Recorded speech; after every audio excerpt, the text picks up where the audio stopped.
you're the one running the stream, so you should be the streamer that you want to watch. You know what I mean? Like if you want to watch that higher energy streamer that does a lot of like crazy things during the stream, try to be that streamer. It's not going to come easily. Like you still have to work towards it, but you know what you like out of content, so just try to be that essentially. Like you can get anybody else's opinion all day, but it's not really going to matter. You know, we could give you advice on like, oh, you should do this, like, but if you do the exact same thing as any of us or anybody else on Twitch, it's not going to do you any good. So just be that streamer that you want to be.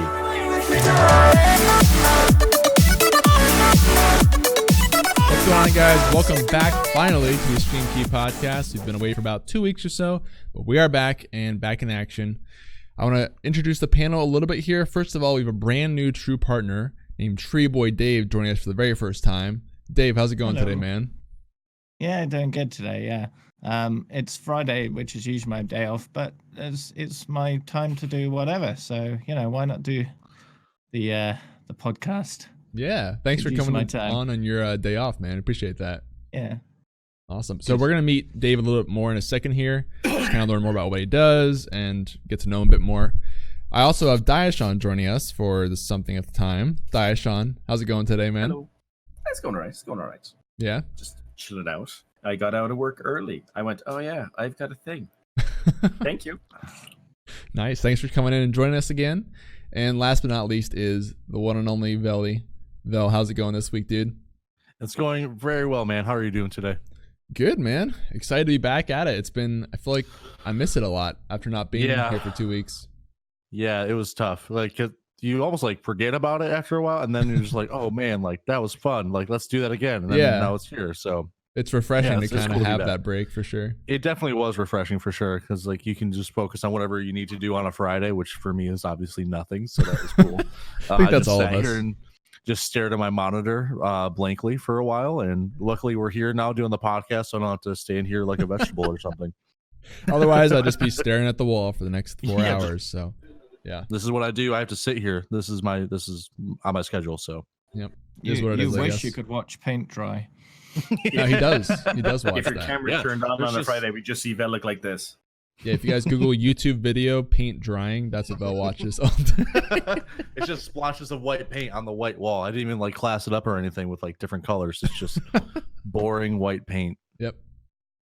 Anyway, getting into the show here. Let's go ahead and meet Tree Boy Dave. Actually, for those of you who have not seen the show before, most of you probably have, but the way this works is for the first 20 or so minutes, we're going to go through Meet Dave, talk about some of the news, and then the rest of the show will be all driven by you guys. So we'll actually do viewer and caller questions. You can call in via Discord and come on the show with the panel with us if you want to talk about something. Or if you can't get to Discord for some reason, you can always just type in chat, tag @TRUgaming with your question or take, and we'll talk about it on this panel. First of all, though, let's meet Tree Boy Dave. Again, brand new true partner as of last week, right? My week is so mixed up because the July 4th, but about a week or two. Dave, can you kind of tell us like what you do on stream, how you got started, and your experience with Twitch so far? Well, I've always had a love for video games since I was a very young kid. I think since I was like maybe 3 or 4, I think that's my first experience with computers of any kind. My dad worked for the government and in sort of an IT environment, so he used to bring home old computers and things for us to play with and delve into. I think he gave my older brother a computer and a manual and just let him get on with it. Didn't even tell him anything. So we kind of got thrown in the deep end with all that kind of stuff. And since then, I've just been in that world, and it's just been my life. As for streaming, it's something I wanted to do for quite a long time. But for the longest time, my PC was just not capable of doing it at any decent quality. Only once I got a decent job and decent money could I afford a decent enough PC to actually start streaming. And luckily at the time, Overwatch had been out for about 6 months at that point.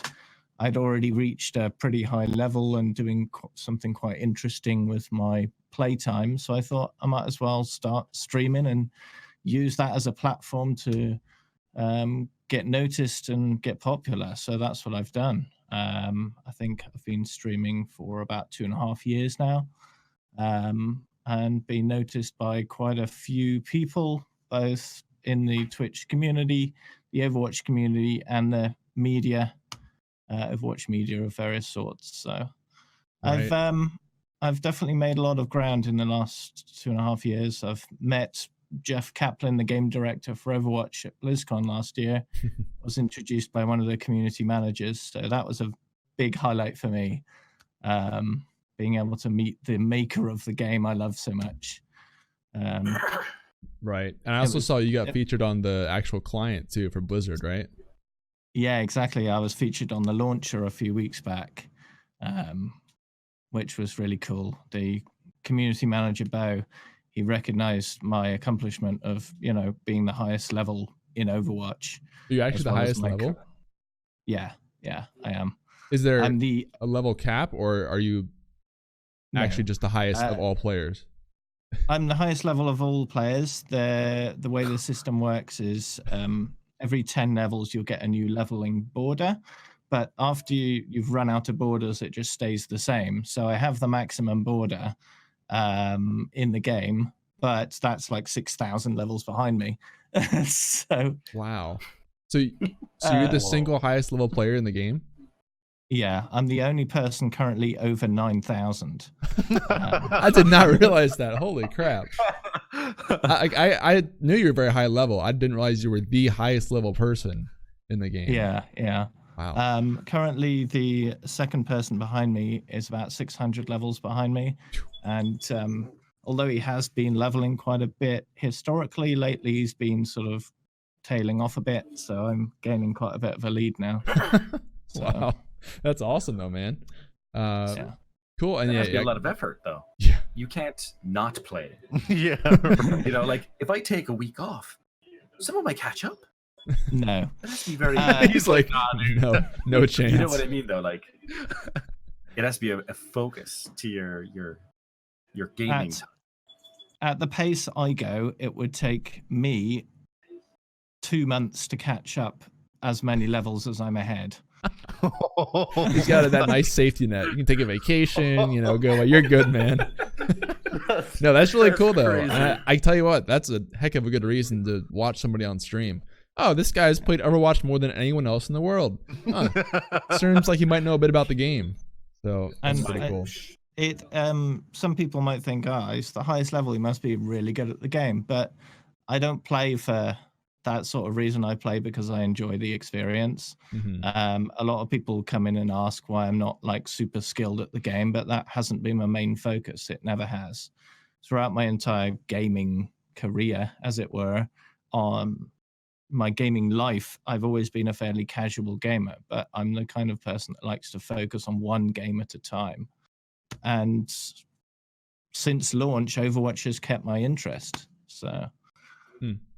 Awesome, man. Well, it's great to kind of hear about your backstory. You can see all the Overwatch stuff around you with the background and the little plushes there as well, and the hat. It's very cool. You guys should probably already know Vel. Diasean, do you want to do a little refresher on yourself as well for people who haven't seen you in a while about what you kind of do on Twitch? Okay. Variety streamer, everything except sports. I'm trash at all of it. I play like shooters. I recently added some VR into my stuff, so I get to giggle maniacally and sweat myself to death because it's too damn warm for VR. It really is. Like Beat Saber, you're dead. You do poker, you're dead. Like what? Two very different experiences. And besides being involved in TRUgaming, I'm also involved in the tavern community. Gotcha. Very friendly people, either place you look at. Right. There's a lot of like taverns I've seen lately going around. That's kind of a cool idea for a community. I like that. Cool. Well, so let me go quickly. We had a lot of subs out of nowhere, so I do want to mention those quickly. Lumberjack gifted 5, so thank you, Lumberjack. And congrats to All Fun and Games, Estriuto, Pulling by You, Nagatalock 2, and Director Nasty. Thank you guys. Thank you, Lumberjack, for that. Stuart subscribed at Tier 1. Thank you, Stuart. Rab TDK at Tier 1. Thank you, man. Veli, of course, as well. And Lady Radar. So thank you guys all for the subs. Thanks for supporting what we do. I'm going to go ahead and get into the news really quickly. and there was a lot because we've been off for 2 weeks. So buckle up, guys. We have a lot to talk about.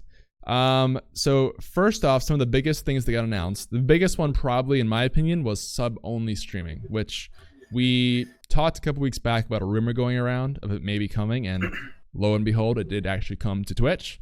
And since that got announced on Twitch, that's had a lot of different responses. People mostly feeling pretty negatively about it, but there have been people who are very excited about it on the streamer side of things. So I'm curious, I'm sure you guys have seen people talking about it. I haven't actually seen anyone do a sub-only stream yet. I'm curious if you guys have seen anyone try that at all. Vel, what do you think of just the whole sub-only streaming idea? I think it's, I don't know. So I won't be doing it. But I think there's a lot of like misinformation going around about it. Like, you know, how you're like, you can still see the stream. Like you can still see it, you're like that the streamer is streaming. It'll say that it's a sub-only stream. You can preview it for, I don't know how long it is exactly, but you can preview what they're talking about, like what's going on during that stream. And then if you want to, you can sub if you're not already and join in. So it's not like it's something that's totally hidden from people that aren't subbed. However, it's still something that, you know, it creates that paywall. And you know, I think that there was a lot of just immediate misinformed or ill-informed backlash about it, but I still think it's something that not too many people are going to be doing, just because of the fact that it does create that paywall for a lot of people. Right. Yeah, that's the big thing people have a problem with, is that you are just cutting off part of your community that either can't afford to sub or for whatever reason can't do it. But that's the big concern I've seen. There have been some people, like I said, that actually, I saw one guy who said he's just going to do this all the time now. Like he's only going to do subscriber only streams. That was interesting. Oh, I should also mention, while we're discussing this, that after this got announced, people started realizing that a lot of games actually potentially prohibit this via their TOS. So companies like Riot and Valve and Blizzard have clauses that you can't restrict access to watching your game for a price. And there's more info in the article if you guys want to see info about that. So there's some question now of whether you can even do that legally, not even inside of Twitch, but for the game you're playing. And I know some people have started reaching out to the actual companies. Like, so if someone was reaching out to Riot asking, is this okay? Can I actually do this or not? Because like when these TOSs were created, this thing didn't exist on Twitch. So I'm curious if maybe companies will adapt their policies or kind of stick firm with it. We'll have to see. But Dave, looking at the sub-only stream idea, what do you think so far of that? I think for the most part, it's good to give people options that they can then choose to use or not use. The fact that a lot of people are just not using it right now seems to suggest that it wasn't really needed in the first place. But that doesn't mean it shouldn't exist. There are legitimate uses for sub-only streams. The vast majority of everyday streamers will not have a legitimate use for it, really.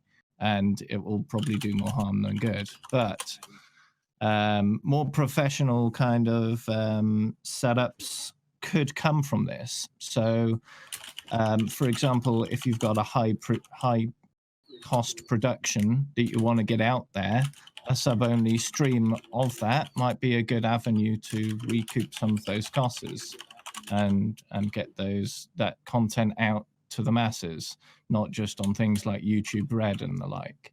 Right. So yeah, I kind of agree with that too. I think people are kind of demonizing the idea as a whole, and I think it's good for Twitch to create this option for people, because at the end of the day, it's just an option, right? You're not saying that you have to do this, but it's an option for you to use as a streamer. So really, whether it is used well or not is at the hands of the streamer. So I actually am kind of glad they're doing it. I don't think that you should necessarily use it as a streamer, but you could find a good way to use that if you have something unique you want to give back to your community, and find a good way to use it that doesn't isolate your community all the time at the same point. Yeah, I agree with that. Diasean, you have thoughts on sub-only streaming? Yeah, I do. Short version. I'm not a fan of it personally. Right. I'm very much an inclusion concept. People being allowed to be part of your community is kind of a key point in having a community. So if you turn around and say, except for you, I've never been a fan of the except for you concept. people who've given up that right, trolls, for example, certain types of language being delivered into your chat where it's not appropriate, gone. That's very different, right? But by the same token, subscriber-only events is not new. You'll have streamers who will do subscriber-only game sessions. You know, you're going to do a raid in some event, like some game, and you're going to bring people who are subscribers to your channel in, like, give them a chance to be in that raid. Or you're going to do off of Twitch events where only subscribers get to partake in it. So it's not a new thing to be done. It's just now it's more in your face, right? Mm-hmm. The simple fact is, if you go to a streamer's, personally, if I go to a streamer's channel and I get there and I see subscriber only and I get that little preview, the little preview won't be finished showing before I move on to someone who's not subscriber only, because that's for me. I want to know the streamers themselves. I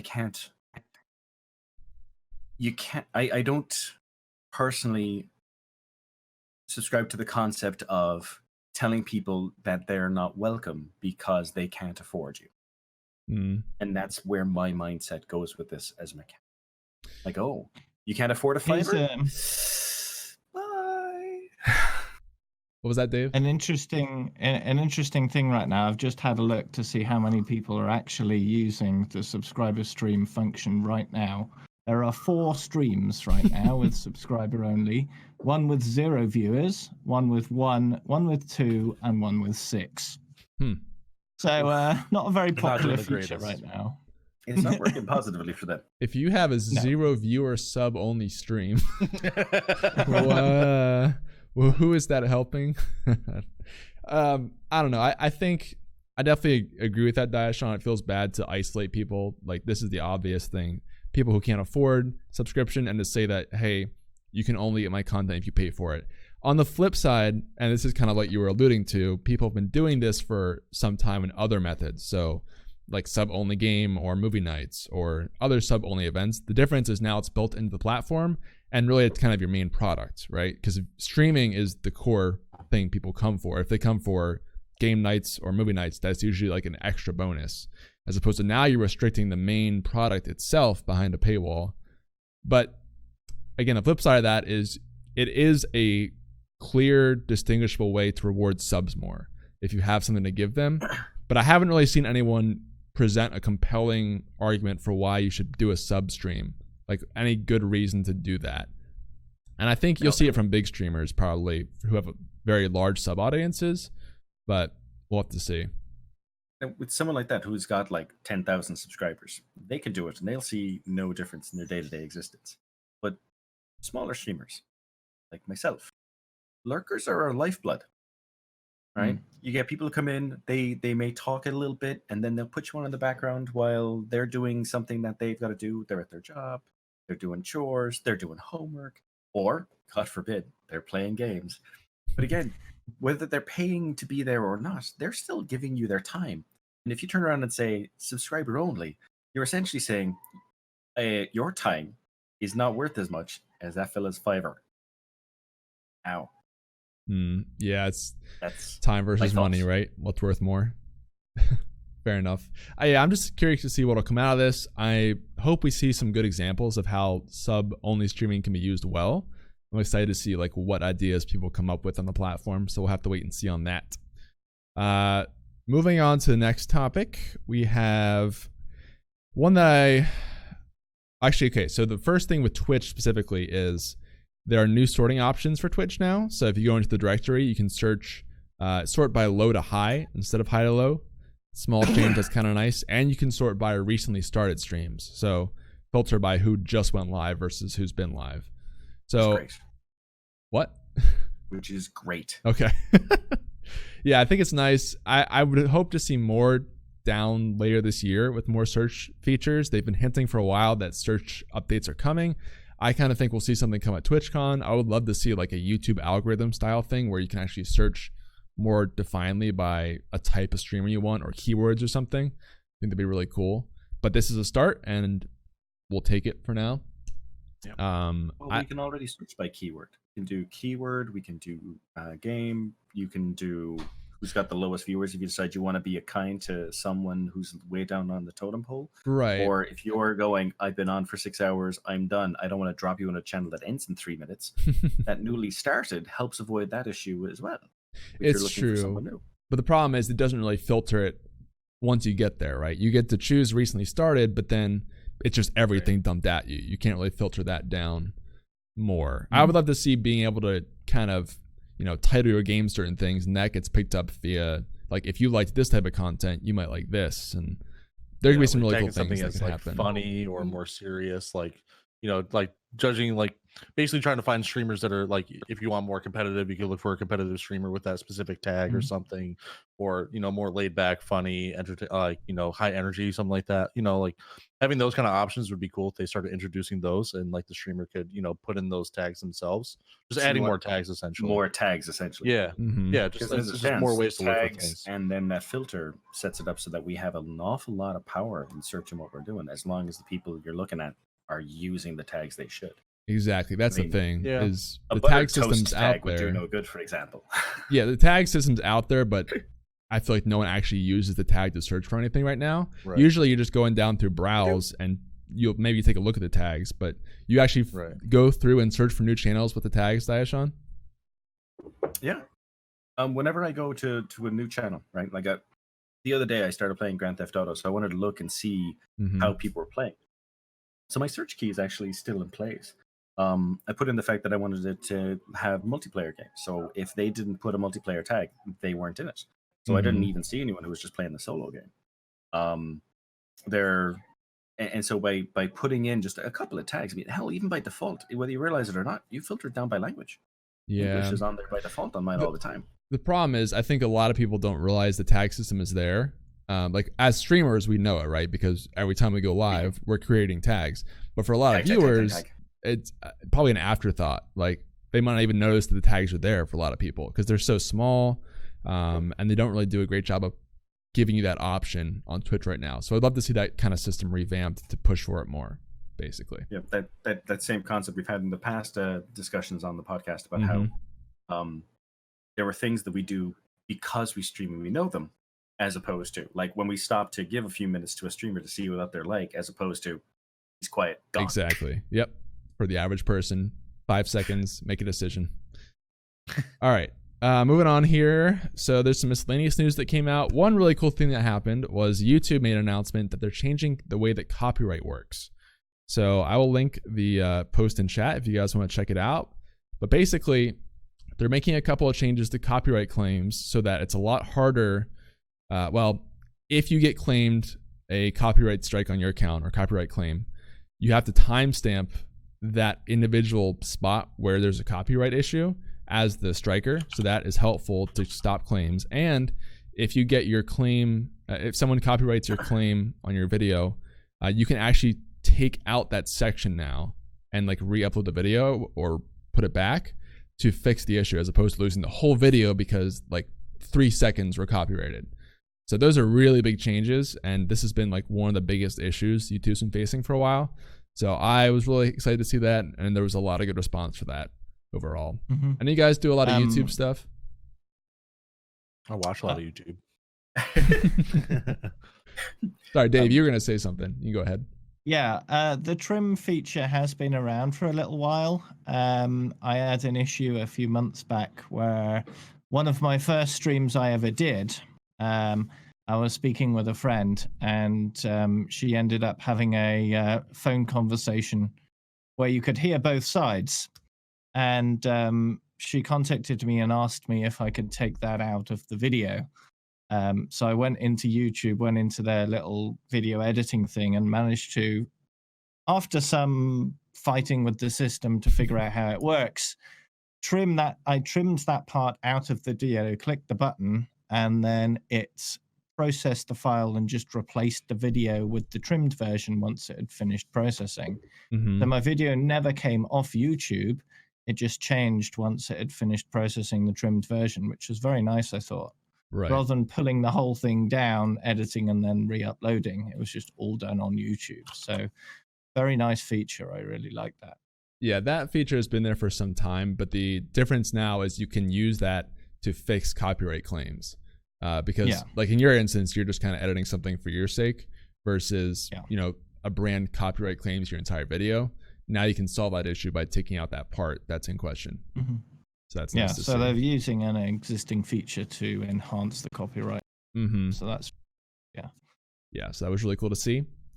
So I don't do a lot of YouTube uploads, but I do watch a significant amount, much like Velik does. One of the ones I watch is Angry Joe Show, and he will go on a rant for half of another video right after someone has done a copyright claim on him, and he'll point out about how he had less of their content in this bit, like it was 2 seconds of a note, as opposed to a year ago when it was this much, and the difference between the two videos is how many views.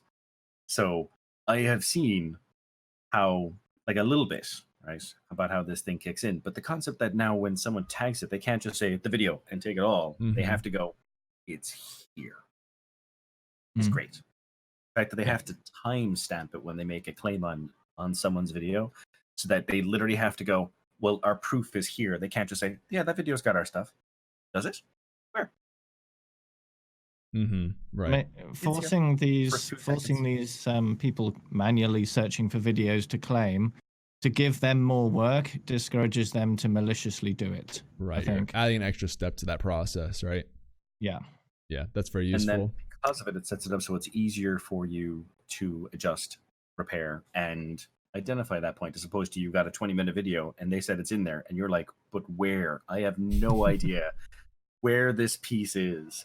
Now I got to watch the whole video and look for something that might have something to do with this company. What do they do again? There's so much stuff. That's true. That's a good point. More clarity there too. So that was cool to see. Small thing was that Twitch added more gifted sub badges, which is cool. So now if you have, I don't know all the tiers exactly, but you'll get a nicer, shinier gift sub badge if you gift more subs to people, basically. So that's kind of cool. Just more ways to reward people for gifting subs to others. Always love that as streamer and viewer. Another small little thing. I don't know how to say his name. Is it Lil Nas X? The guy who did the Lil Nas. Lil Nas. Okay. The guy who did Old Town Road, right? He is going to be headlining the TwitchCon concert. That's kind of cool to see because last year they didn't really have anybody, did they? They had someone. They had Diplo. Okay. I don't really know Diplo very well. Yeah, I don't really either. But then again, we also don't really know Lil Nas X. Like, he has one song, and then what else has he done? That's true. That anybody knows about. That's true. What I mean? Twitch made an announcement, though. Actually, what's interesting about that is when they made that announcement, did you guys get an email about this yesterday? I got one personally. I don't know if maybe everyone ignored it. But what was interesting about that email is to go along with the announcement of him being at TwitchCon, they said he was going to be on Pokemon's channel, like premiering some song or something. That's kind of cool. It is, but like it kind of harkens back to what we talked about before with Twitch promoting certain channels for things like that. I don't know. Twitch eventually came out and said, you know, we do what we want with the platform, but I'm interested to see if maybe people get a little annoyed by that since they're promoting Pokemon and this email sent to every person on the platform. Kind of interesting. I mean, like, are they gonna go to like someone like me and like promote like a new song? No. You know what I mean? Like, they're gonna go where the viewers are, man. Like, it's just like I understand that people want as much exposure as possible, but when it comes to like a business thing, like, you know, releasing a new song, like, you got to know where you're at for like as far as like a business point, like where they see you, and like clearly none of us are at that point where they're going to release songs on our channel, so there's really no use in being upset about it. Just, you know, I don't know, people just get so offended. I just that's all I got. I'm sorry, it's just that I got you. Yeah, I definitely don't see a problem with it myself, but I know a lot of people, when we talked about this in the past, had issues with Twitch promoting certain streamers. I guess it's not on someone else's channel in this case, though, so maybe that's okay. I think it's good to think that instead of why them, to think that could be me if I put enough time and effort into what I'm doing, you know? Instead of getting angry about it, use it as motivation. That's how I feel. So it doesn't bother me per se, right? They picked a channel to do it with. My only curiosity is why that channel. I mean, not for nothing. Twitch has a channel. If you're going to be doing events, like doing a thing for your own event, you could have him do it on Twitch's Twitch channel, right? Like have the whole convention up there. So what is it that made Pokemon be the person that they decided to go with over any other high volume Twitch streamer? And it's more just a curiosity than any kind of judgment. I don't have anything against that streamer in any way, shape, or form. And I've actually seen her mentioned in this info thing we talked about before. And there was someone who was doing how I became a Twitch streamer in like a week, right? Because they went on their channel and got promoted, and all of a sudden, boom, partnered. And we were all like, what?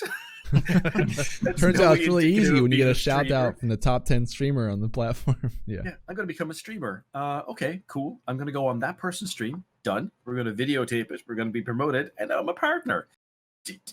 That's not how it works. It's like how to become rich quick. Win the lottery. Anyone can do it. It's that simple. I did it, so can you.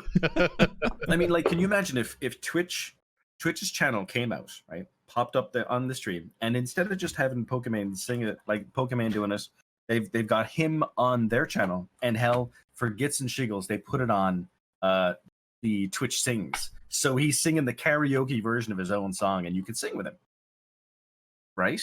Promote all your damn stuff. Here's our app. You can do Twitch Sings. Here's our boy who's going to be on our concert. Oh, and we're Twitch. Yeah.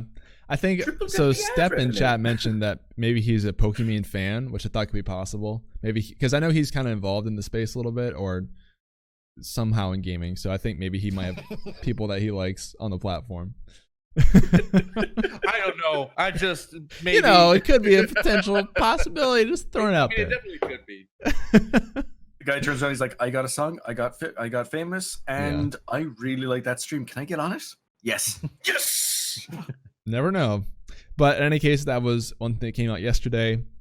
And last thing I want to talk about here in the news category is the fact that DrDisrespect came back to Twitch this week after his 2-week ban. If you guys missed it, he did get banned after streaming from the bathroom at E3 multiple times. There was a lot of question as to how long his ban would be because that was actually breaking a state law in California. So it wasn't clear like whether Twitch would take a really hard stance on this, but about 2 weeks was the actual ban.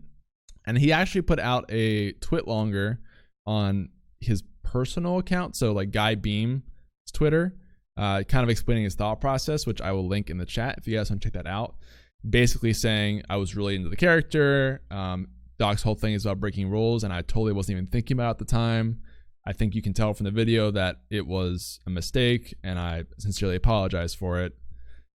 So I'm curious because I want to talk about this since a lot of people often talk about DrDisrespect as doing this intentionally and trying to almost, have these issues, whether it's the ban or the break or whatever, and coming back and making a big deal out of it.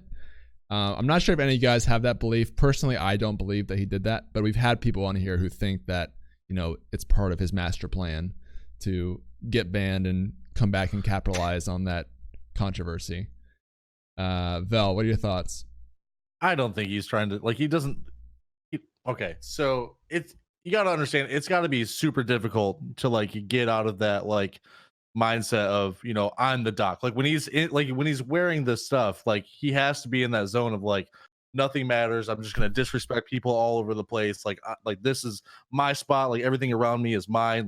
You don't need to talk to me. You don't need to talk to me. Yeah, we're gonna bring the camera to the bathroom. Who cares? I'm DrDisrespect. You know what I mean? You just got to get in that mentality of nothing matters. You own it, because that's what DrDisrespect is. And he obviously wasn't used to it. It was his first time doing IRL stream. I don't know. People thought the same thing, that he was just it was all a ploy to get more viewers or whatever when he cheated on his wife, because that was just a stunt. Whoa, you know what I mean?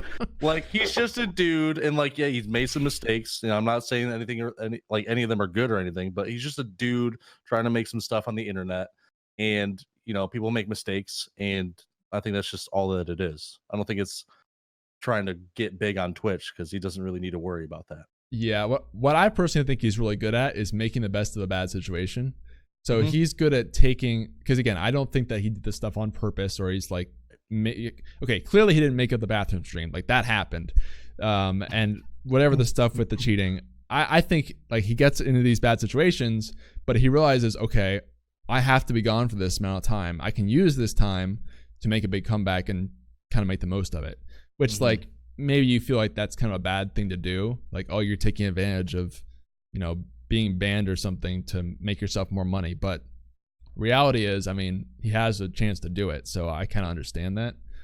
So, and that's why you see every time he comes back, he's got all these new things he's going to add and makes it a big deal and teases it for a week. And so that's just what I think. But Diasean, what are your thoughts on this whole situation? I think when it comes right down to it, you should never take away someone's basic right to be a fecking idiot when they're not thinking about it. Just because someone's an idiot and does something that they shouldn't do doesn't always mean that it was a planned stunt. Especially when it's something that apparently can get you thrown in jail. At an amusement park that's near us, near 2 hours, that's near us, if you go near the place, by the door, they have signs that say no photography. And it makes sense. But I didn't know it was illegal until this fella got caught filming inside there. I don't know what he was filming because I sure as hell didn't go looking for the footage, because the last thing I want to do is contribute to the popularity of this concept, make it his most viewed YouTube video or something stupid. But by the same token, if like his video was all him in the center, which I would suspect considering what I have seen of his streams the few times I've gone over there,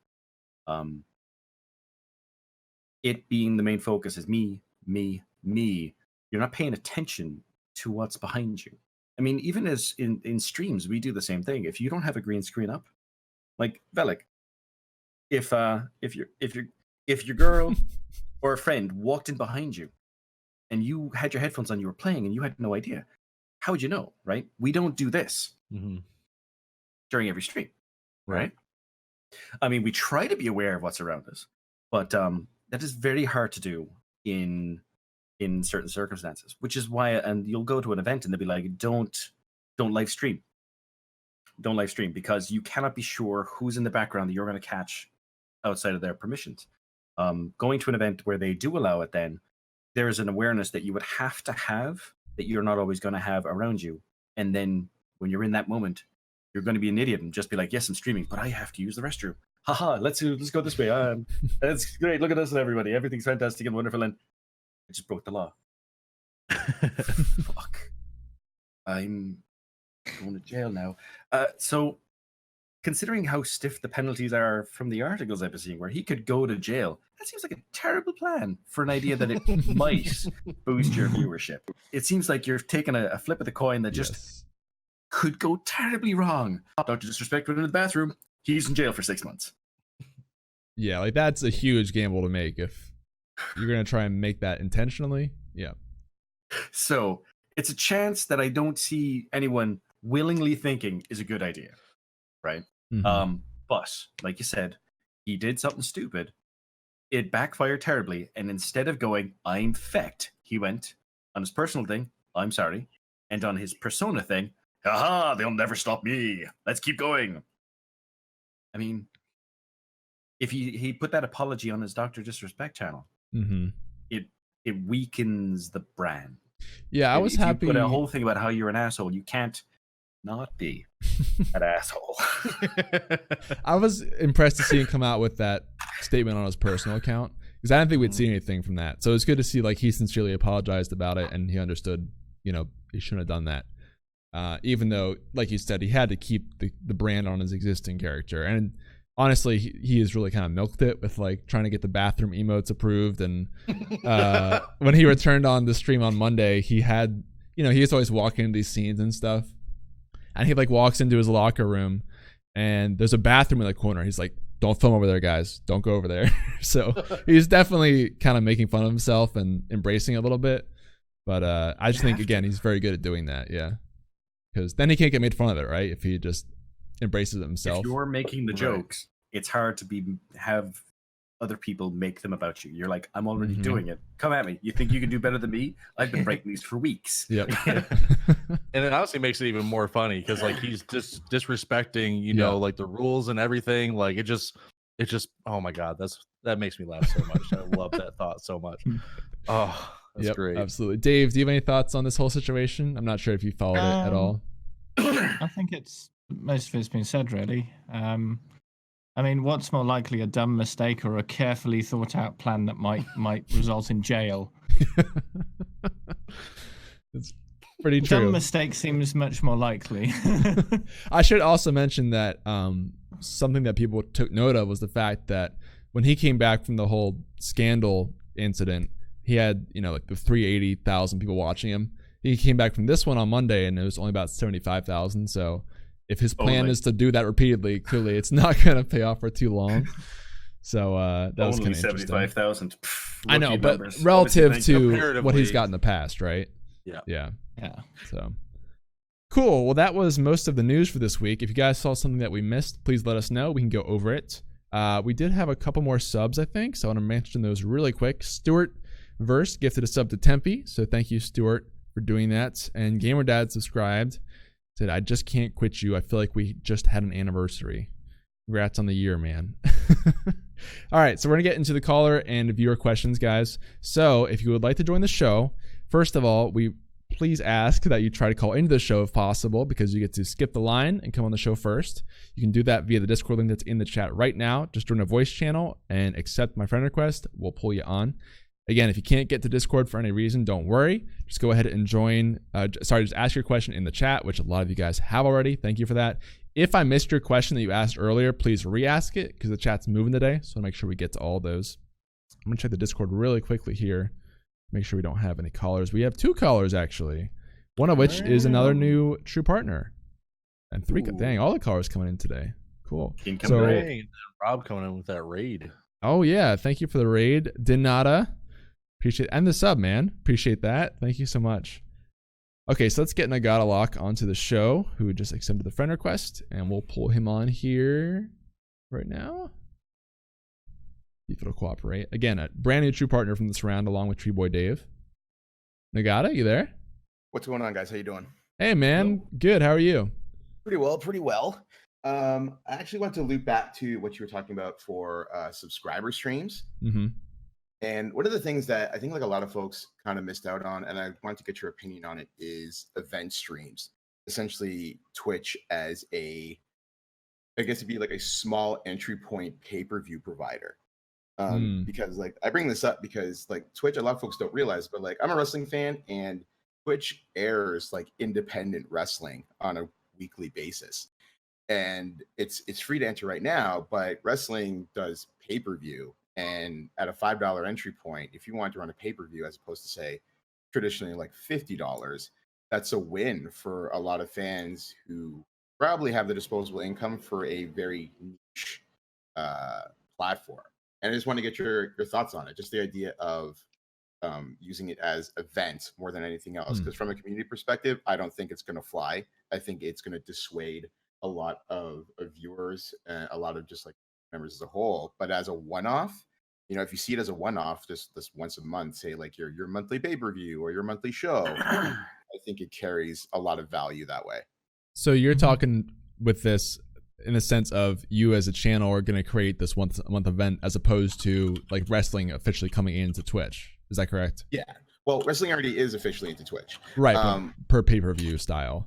Yeah. So what I'm saying is that like from a creator perspective, the idea of creating a value add more than anything else, because I feel that a lot of people's issue with subscriber only streams stems from the fact that they don't see where their value is as a viewer, especially if you're already established in the channel, because it's already doing what it's doing for you and has been likely for months or for years or whatever else. But as a one-off event, you know, if and I'm not saying that True would do this, but I'm saying like as a one-off event, let's say you wanted a 8-hour charity stream for something like really great.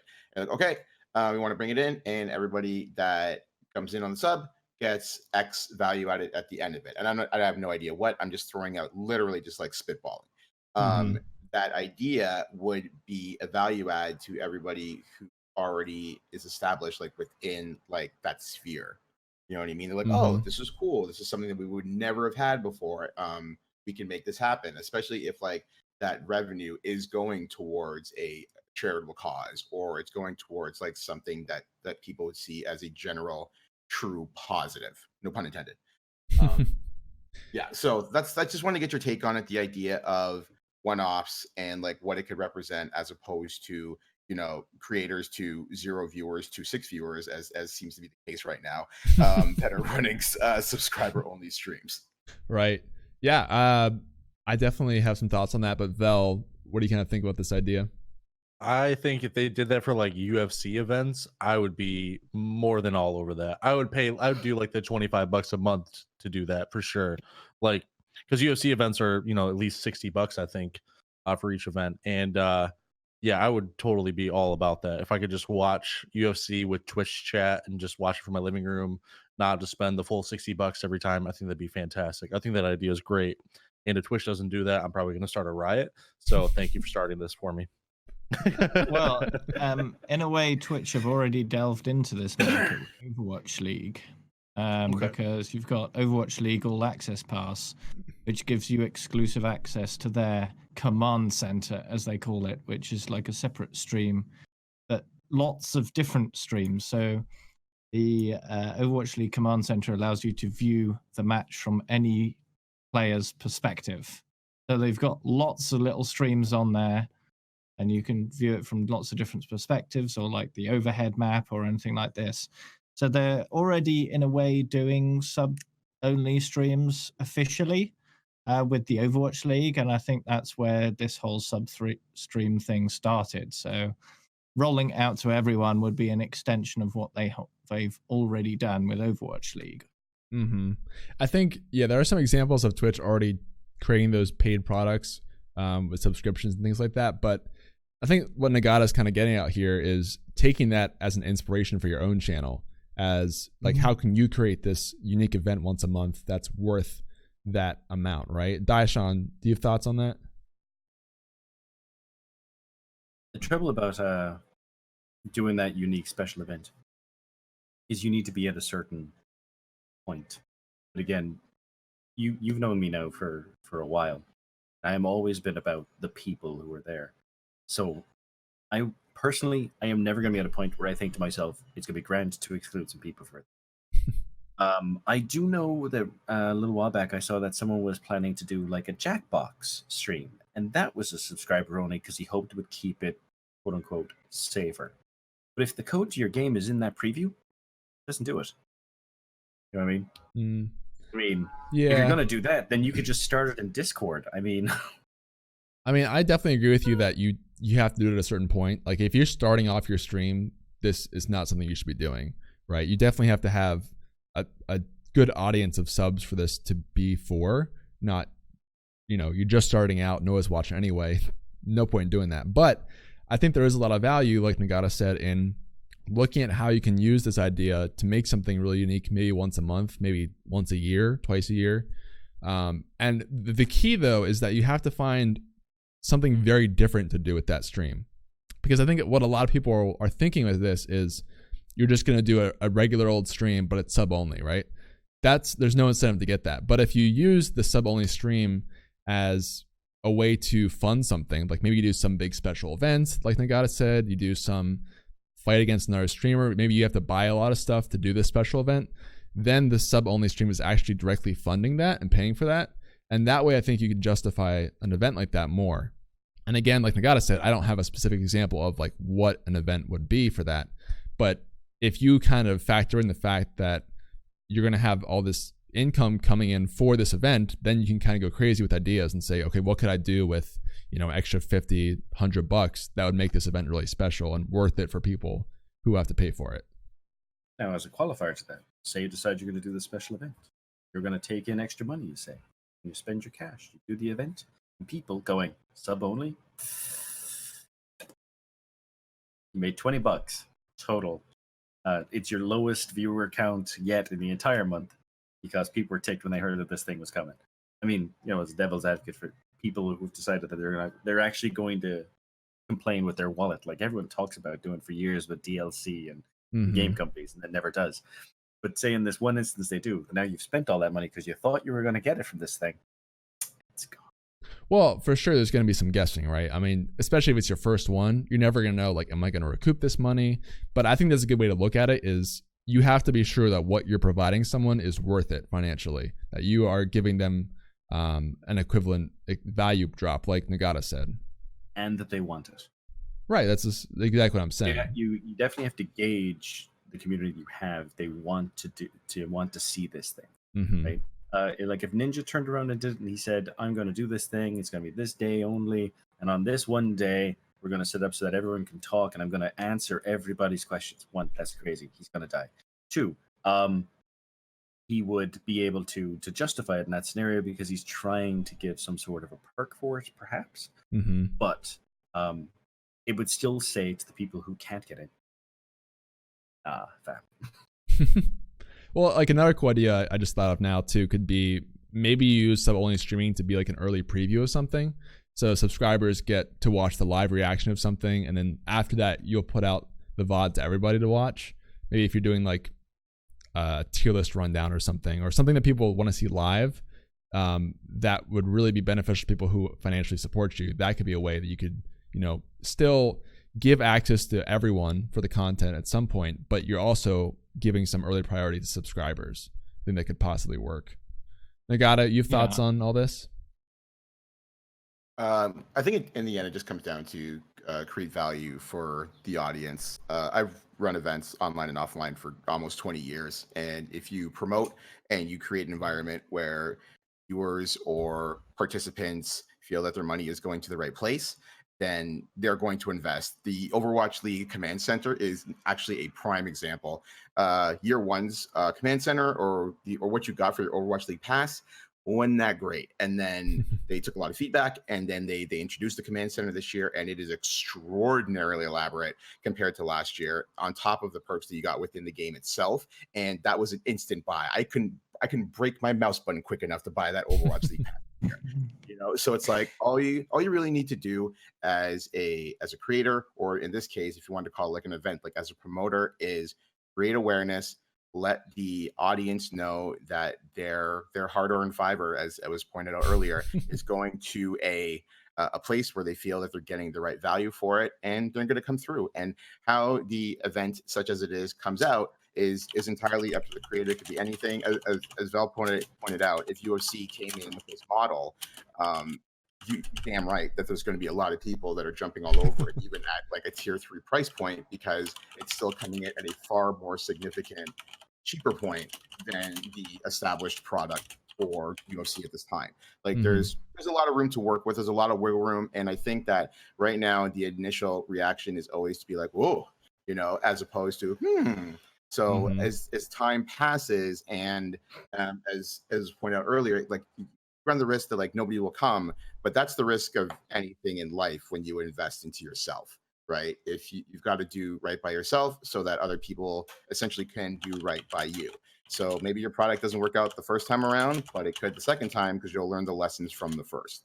So it's just one of those things, just like get in there and establish something that can be great, and then the community will decide. Twitch's community will decide. They're very vocal, and they will make it abundantly clear whether they are behind it or they are not. All you can do as a creator is do your best to make sure that it's promoted correctly and create the right value for the viewer. Right. Yeah, I definitely agree personally. I definitely think there was an overreaction when this launched, and I do think there are good ways to use it. We just haven't seen them yet. So I hope that we do, and I think you're on the right track with kind of what you presented, for sure. All right. Thanks, guys. Appreciate it. Cool, man. Thanks for calling in. Great to talk to you. Thanks. You too. Later. See ya. All right. We have some more callers coming in. Ramsey's Wrath, I think, will be the next one. Is that a familiar familiar face too? Okay. Yep. Val knows him. All right. Then we get Ramsey's on the podcast here. Hopefully they accepted the request. Not yet. Okay. Ramses, if you're listening, I just need you to accept my friend request, and then we can pull you onto the show. The way that Discord works, you can't actually add people to a DM until they're a friend. So, Anything I missed in chat here in the meantime? I don't think too much. We also have British Avenger waiting to call in. The all reliable calls in every single week. Hey, there's Ramses. Okay. I'm going to add him right now to the call. Maybe here. Ringing. We're ringing. I don't know. What's that icon? Is that a panda? Ramses. It looks Some like sort a of bear. bear. Yeah. Not sure. Almost like the Dragon Rampa one. Ramsey, you there? Hey, what's up? Hey, man. How are you? I am fantastic. About time I call in. Thanks for calling Can in. you hear me? Yeah. Oh, I got some echo. One sec. Gotta mute the stream. Yeah. What do you want to talk about today, man? All right. I've been having the hardest time finding an artist. I don't know if you talked about it on here before. Do you have any tips on finding people? Because it seems like everywhere I go, they're like, all right, it's this, this, and this. And they have like a preset thing. And it's like, okay, that's not what I wanted at all. I just...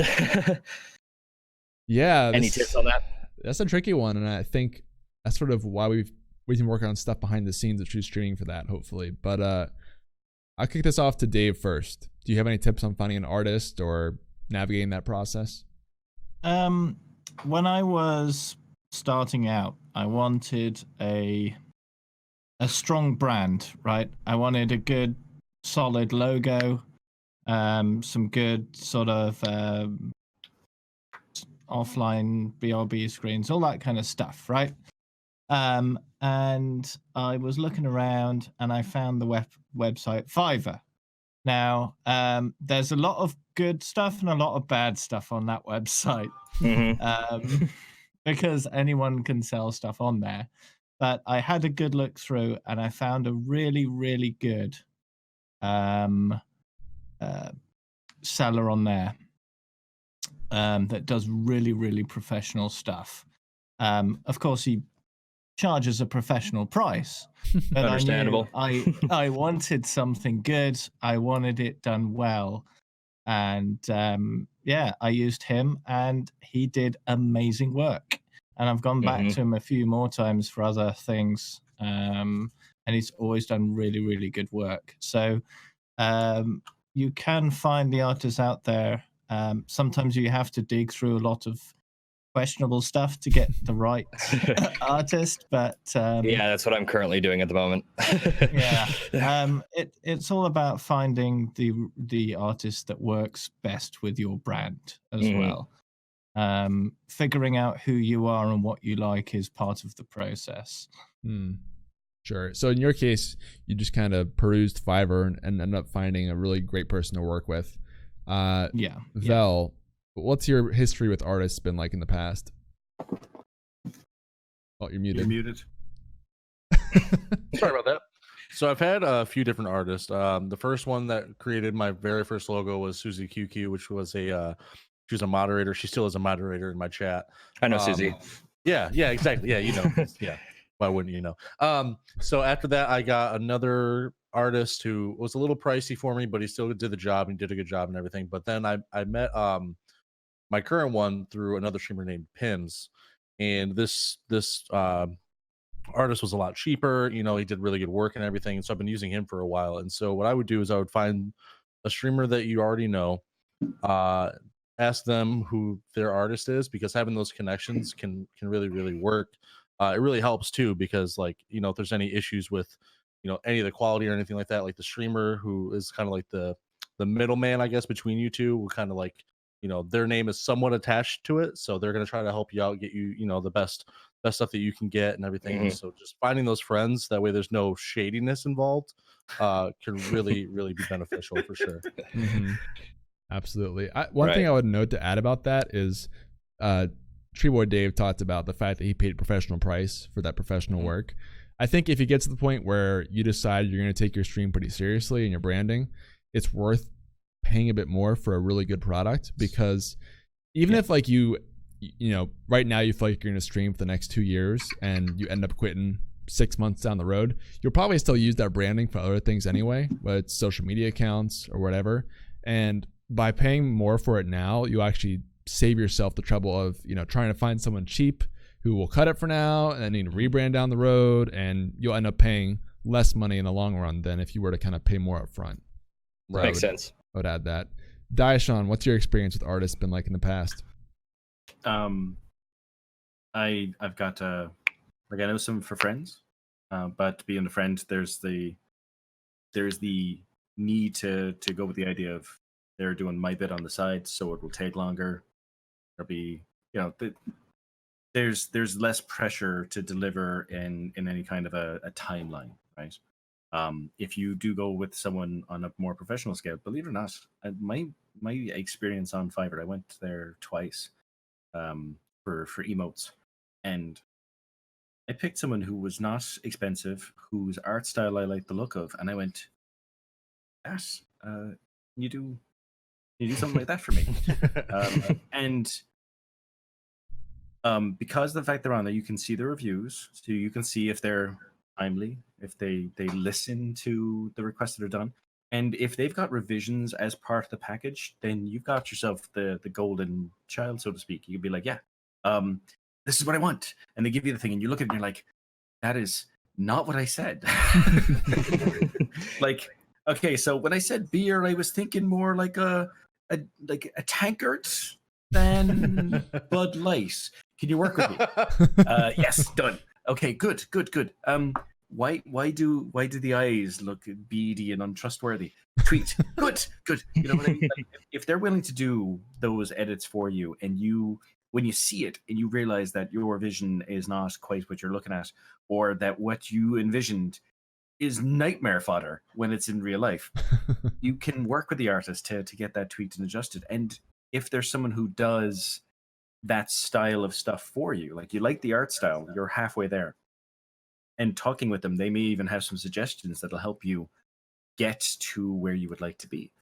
So I actually watched someone who did a YouTube editing thing recently. Like they went to a bunch of different Fiverr people. They took someone high tier, someone mid tier, and then they took the bottom of the list. And they liked the bottom of the list fella better because he put in more effort, because it was like, I want to get set. Done. So you work with your budget, find an art style you like, and give it a try. Mm-hmm. Yeah, the thing I'll mention about that video is I think sometimes they tell the person that they're doing the test, and that low tier person's like, this is my big break, right? So I'll go hard, as opposed to normal work, which would be, well, maybe not as good. You never really know. But one I was referencing, he used an alternative account, so they had no connection to his YouTube channel to go by. Right? He used an alternative email. It was a different username that the footage came from. And it wasn't even like the best playing he could do. He's like, I took some average gameplay and I told him to splice it. And one of the higher tier guys even put copyright music on there. He's like, dude. That's funny. Yeah, I mean, there definitely are gems out there. It's just a matter of finding them, for sure. Yeah. So if you're willing to take the chance and you work with your budget, that's the key part. You can't spend more than you can afford to give on it. Right. Yeah, you have to be reasonable. Like I talked earlier about, sometimes it's good to invest more, but don't go into debt. Get nice graphics. Don't bankrupt to do it. Yeah. It's 75,000 on this motion graphic. I guess I that's love the fair. motion graphic. It must be mine. There are a lot of people on Fiverr who will charge a lot of money, but it's not justified. Some people like to make out that they're really good at something by charging a lot of money. Yeah. Instead of actually showing you their work. Peacocking a little bit. Yep. Yeah. So go off the art style you like, and then go off the reviews that are tied into it, and then keep it within your budget. And as long as you do that, you're probably going to be okay. Especially if revisions are part of the package. Then again, like they said earlier on, if you find someone because another streamer's like, I love their fucking work. I mean, that is, if they're willing to vouch for the person, that's a good sign too. They're telling you from their experience. It's like the anonymous reviews, but from someone whose opinion you value. Because if you're asking someone, hey, who do you use? You're automatically telling them, I trust your judgment. And you shouldn't be doing that for anyone whose judgment you don't trust. Makes sense. Yeah, I guess my main issue was running into people that deal with a large volume of clientele. And so they just kind of give you the generic, all right, this is what I do, this is how I do it, and you're going to like it. And it's like, I want somebody that worked with me a little bit more, you know? And so I guess I just got to keep digging further down. I never even thought to look on Fiverr. Yeah, So, those yeah, people that's- are probably either going to be new and don't have a lot of clients already, or are going to cost more. The Mhm. reality. So one of those is probably your best bet, and it could be someone that is brand new that you find through another streamer for sure. Like if someone that's just getting into it and has a lot of talent, that could be a good way to go. Mhm. Cool, man. Any other thoughts to Alrighty. add or questions? Just big shout out to British. Excited he's doing better. Awesome. He's about to come on the show, I think. So we'll Mhm. hear from him All next. right, thank you so much. Always go to an art streamer. See you, man. Thanks for calling.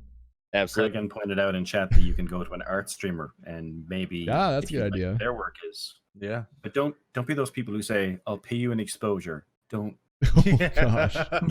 Yeah, actually, small tip: if you are an artist, I always mention up front that it's a paid service because you just got to get that out of the way.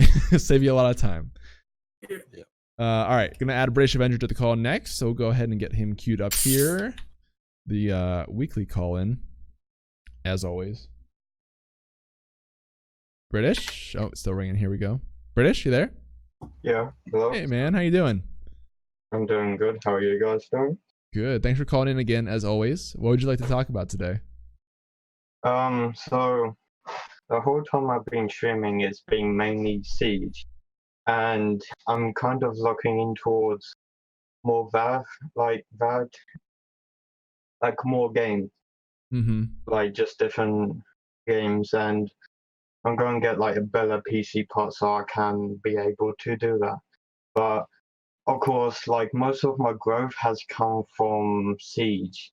Like, how would you move from like just one game to multiple different sort of games? That's one of the oldest questions for sure. If you're stuck in a single game, you want to go variety. How do you do it without losing all your existing audience, right? Any guys feel like you've been in this situation before with your channel at all? Vel, you Yeah, have some absolutely. thoughts there? Yeah, I mean, what it really comes down to is like you're gonna have to switch regardless. If you are getting sick of a game, like you have to switch because your content is gonna suffer if you don't. If you're not enjoying it, then it's not a matter of like should I do it? It's a matter of like how should I do it? You know what I mean? So I would say take your time with it. You know, just start introducing like a couple of days each week, and you know maybe for 2 weeks do like 2 or 3 days of like streaming for that week as the other game, and you know like primarily keep Siege going. That way you can keep the people going, or you could even do something like you can start with Siege for every stream and then end it with the other game that you're trying to merge into. That way you're keeping the people that want to lurk or whatever. They might not catch it at the very beginning, but maybe they'll come back and catch a little bit of you streaming this other game that they're not used to, and then just gradually start streaming that other game more and more. And like that's just the best way to do it. You don't want to abruptly do it because people are going to be like, oh, this guy's streaming this game, I don't want to watch that. F that guy. You know what I mean? Because that's happened to me before and it's not fun. So yeah, just take your time with it. Try to start with Siege because that's what people are going to show up for, and then end it with the other game because people will be lurking during that time. Yeah, that's a good strategy. Diasean, you were very excited about what Vel said there. You have thoughts? Yeah, I guess he's right on track because if you want to introduce a new thing that people aren't used to into your stuff, do it at the tail end, even if it's just for the last hour for that start point. Because what happens is the people who are there because you're playing the other game and for you, what happens is they're introduced to you playing something different as opposed to when they came into the thing looking to see Siege, for instance. And instead of playing Siege, you're off playing My Little Pony Funhouse or whatever. So instead of having this moment of like, why would they play that? I'm out. Instead, they come to the point where they've been watching you, they've been having fun, they're part of the conversation, and you change the game, saying, I'm going to try something weird, and warning here, this is going to be the thing. And so they're here because they were here with you, as opposed to they're thinking, I don't know if that's my bag prior to that point. I did it the other day with a VR climbing game. I was playing something that I was known and I was playing and was part of. I had a bunch of people in the channel, and I switched over to this VR climbing game, which hit every phobia button I had in the day. No one would come in because I'm playing VR climb, but because they were there before. And I said, I'm going to do something weird. And I warned them up front that this weirdness was coming. They stayed. So now, not everyone will stay. Yeah. But you give them the choice. That's a great point because no matter how, if you're very careful about the transition and you do it over a couple weeks or months or whatever, you're still going to lose people. You can never do it perfectly. So I think understanding that is pretty key. And don't get too upset with yourself if you do lose some people, because that's just inevitable. And ultimately, I think it'll be the right choice for you if you are sick of this game. So stay strong there. Dave, you have thoughts on this idea? I know you've pretty much done Overwatch forever. Is that right? Yeah. I do have plans to start introducing variety into my stream. I've been saying for a while I'll probably start introducing a bit more variety when I've hit level 10,000, which is going to happen probably in October this year. Wow. So I'm going to start sort of slowly introducing a little bit of variety and see how it goes. I'm not sure where my end point is, whether I end up being totally variety or just a little bit here and there, but I'm gonna sort of work with my community to figure out what they like and what they don't like, and how much of this they want, how much of that, you know. So it's sort of it's an evolution with the community, because we're all one community, and I'm just a part of it, you know. So right, it's all a journey together. In your case, is it that you're getting tired of Overwatch, or you just want to incorporate other things into the stream? I'm aware that Overwatch will eventually end one way or another, whether I get bored of it and don't want to play it anymore, or whether another Overwatch game comes out that supersedes this one, or whether Blizzard go bust because they've made too many bad decisions. Who knows? But I want to sort of brace myself for impact, as it were. So if I start introducing variety before I need to, then I'll be in a much better position if I ever need to stop playing Blizzard games for one reason or another. That's a really good perspective to kind of think long term, like, where is this game going? Am I going to be in trouble down the road? Yeah. I think that's very wise to think through that, future proofing your stream a little bit. British, you have any follow-up thoughts on everything we've kind of discussed here? No, I think also it's a bit more easier for me because I'm still like very small and growing, and of course it's going to be so much more easier for me than it is going to be for like other people that are more like further up on like the whole grind. Sure, yeah. I mean, if you're still pretty fresh to it, if you don't have a lot to lose, then it's definitely even a better time to try it, for sure. And what can I just add one more little thing to that?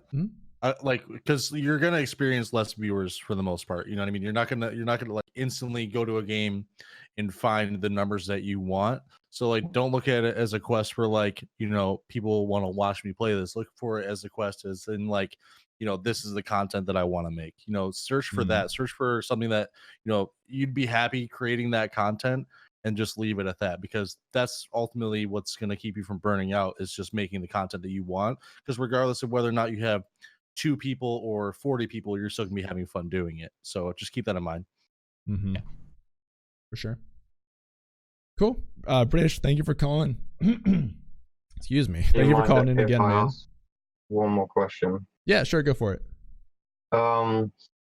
So of course some people know I've been going through a rough patch with my mental health, and of course, like, I didn't really want to take a break from streaming, but some people would probably advise that. But like, I know my mental health wouldn't really like somewhat stop me with my whole streaming. And of course, like, I had past weeks maybe like a couple viewers and chatters, and it's been quite nice. But like the past few days, it's been kind of like a bit less. And I know, like, I shouldn't expect people to like come in and chat. I understand that part, but like, how would you like kind of cope with that mentally? Okay, so coping with not having viewers as opposed like when you're used to having a couple viewers.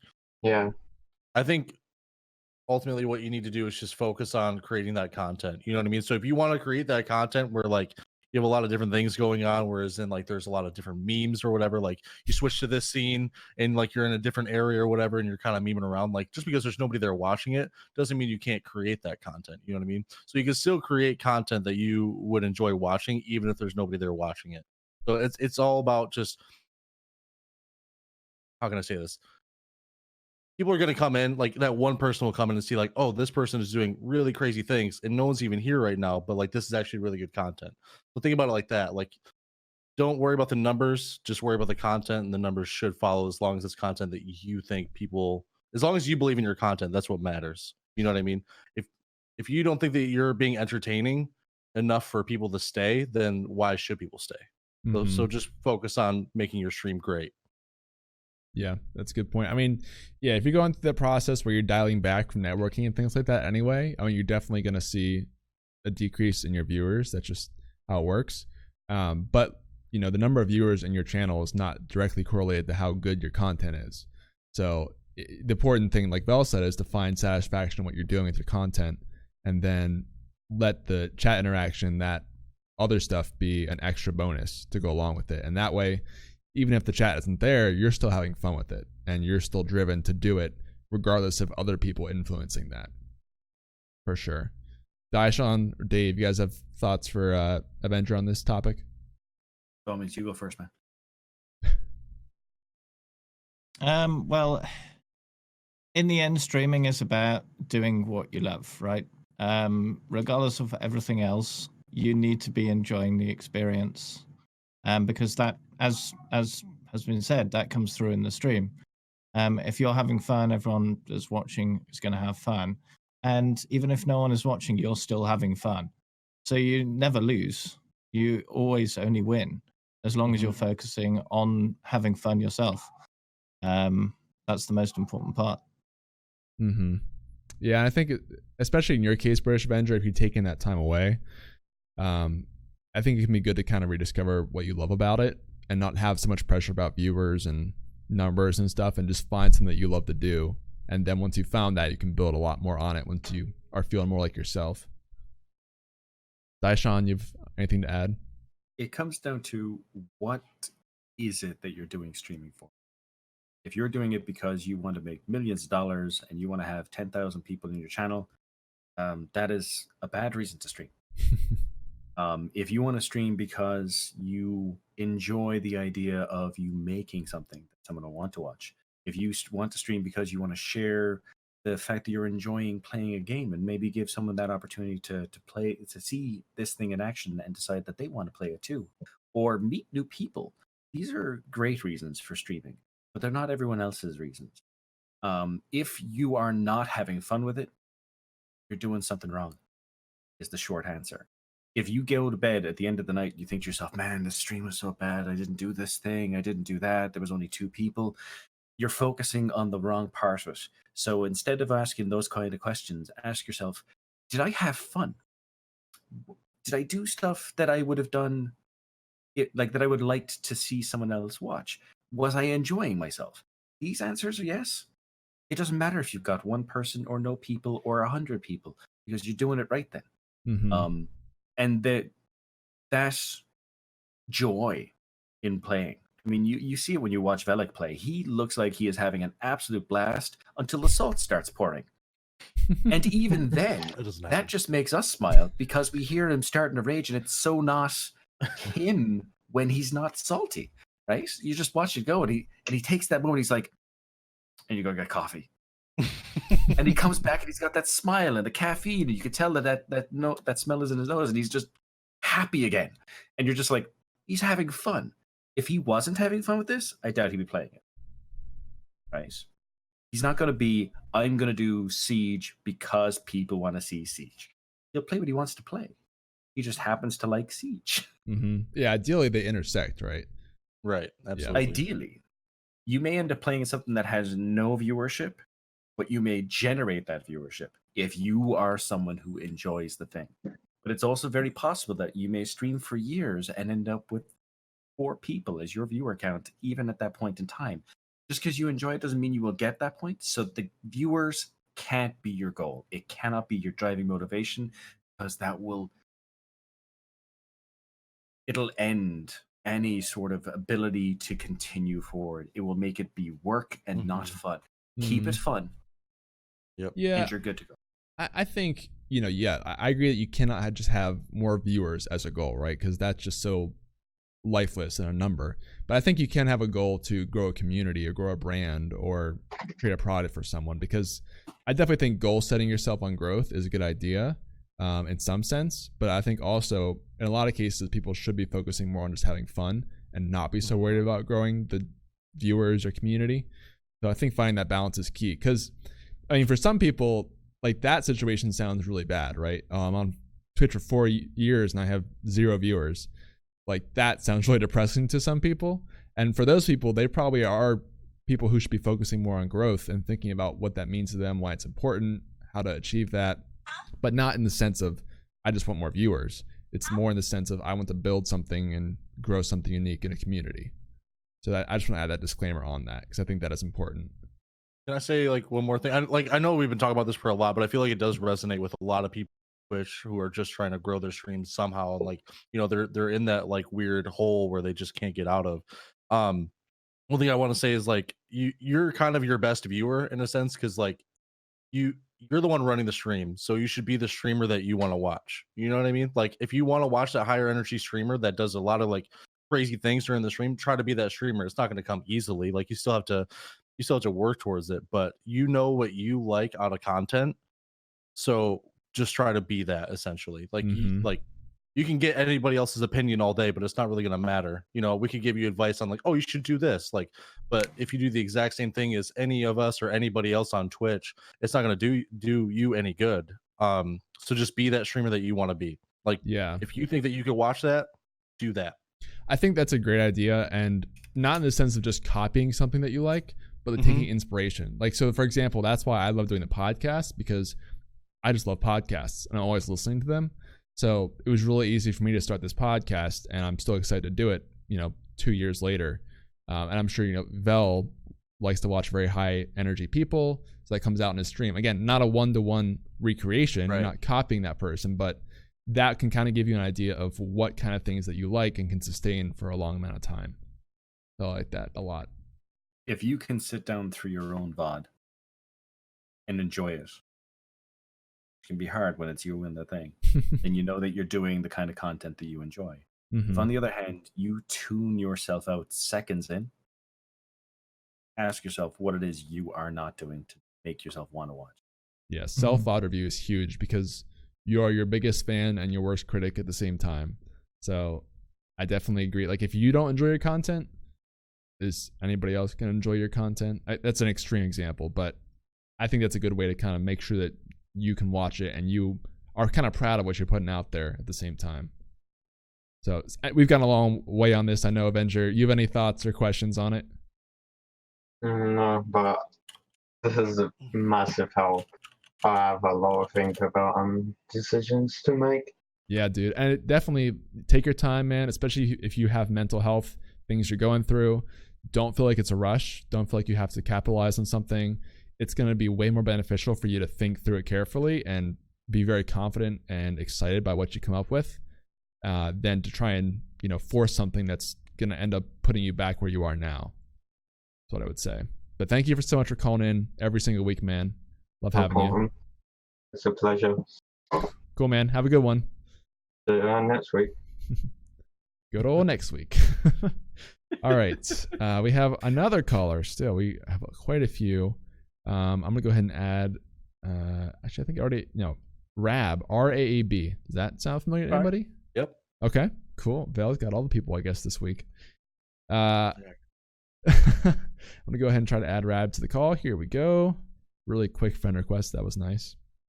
Rab, hello? You there? Hey, guys. Hey, how are you? Good. Thanks for calling in. And we get the camera too, maybe? Yes, sir. I actually came home from work for lunch so I could be on camera. Wow, dude. Nice content. Thank you for pumping up the show.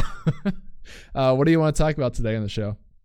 So I know Veli knows, and some of you know, I called a couple weeks ago about my my really cool space stream that is really different content and trying to grow that. And my question is really, as a smaller streamer, which I'm almost an affiliate, just a couple more. I'm really thinking about getting a Discord, and I'm wondering, is it too soon? Is there a drawback to creating a Discord too soon? Like, at what point as a small streamer should you create a Discord? All right. Well, I'll throw this to Dave first, since we kind of went ranting on the last one. Dave, what are your thoughts on Discord? Well, I've had a Discord for quite a long time. And I find it's a great way for people to chat and interact when the stream isn't live. And it's one of those things where if you've got a few people in your community that like talking and like interacting with each other, feel free to create a Discord so they can do that when you're not streaming, because it keeps them in the community rather than them finding somewhere else to do it. It keeps them thinking of your content and, you know, sharing things about you if they're in your Discord. Of course, Discord is super good because it's free to create a server, and you know, you can share anything you like really on there. So yeah, I'd say just if you're considering it, just go for it and see what happens, because it's free. It doesn't cost you anything, and it can only really help you in the end. Gotcha. Diasean, what are your thoughts on starting a server? I had to be dragged kicking and screaming into it actually when I started a couple of years ago. I wanted no part of my own Discord server, and I will tell you why. Simply because the fact that every time you turned around, there'd be a streamer, be in his channel, be talking away, and they'd be like, "Join my Discord." You've got a Discord. You've got a Discord. You go to 50 people streamers, like 50 streamers, and you've got 50 Discords, and you pay attention to none of. So what ended up happening instead is people were like, "You need to have a Discord." I'm like, "I'm not going to do one. The only thing I'll do," and this is where the kicking and screaming part came in, is where the tavern came from. It was created specifically to be a hub for other streamers, so they wouldn't have to create their own Discord. They could be part of this thing instead. It was very similar to what True does, right? There's all these different streamers, and they're all in True's Discord, and we all talk to each other in True's Discord, because the idea is that there's a place where we can all mesh, right? A little bit of overlap. I don't have to go to Belly's Discord and Tree Boy Dave's Discord when I can talk to both of them on True, right? Because with so many channels, it gets lost in the shuffle unless you've got something that draws people in, so very specific. And that comes right back to, again, to your content. So if you have something very different, very doesn't fit into someone else's Discord, something that is a lure in and of itself, a great plan. But you need to have that hook, that reason for people to go. Otherwise, what you'll end up having is you'll have a Discord that has you talking and the bot talking to say that you're streaming. Nobody there. Yeah, there's a lot to unpack with Discord, because I think you bring up some good points, Diasean. There are, once you come back, there are a lot of cookie cutter Discords where, you know, you have the exact same thing in every server. They're set up the same way. They're all about one streamer. There's very few people talking. You see that a lot. But on the flip side, there are the other servers that are kind of like either mega servers, or, I mean, really it's just like Twitch. You have to have some unique thing about your server that makes people want to come to that server over any other server. It's the same thing as any social media. So in our case with True, which is a very large server, there's a lot going on, but you guys probably have some other servers that you're in that either are very large or some other unique thing there that you can't get anywhere else.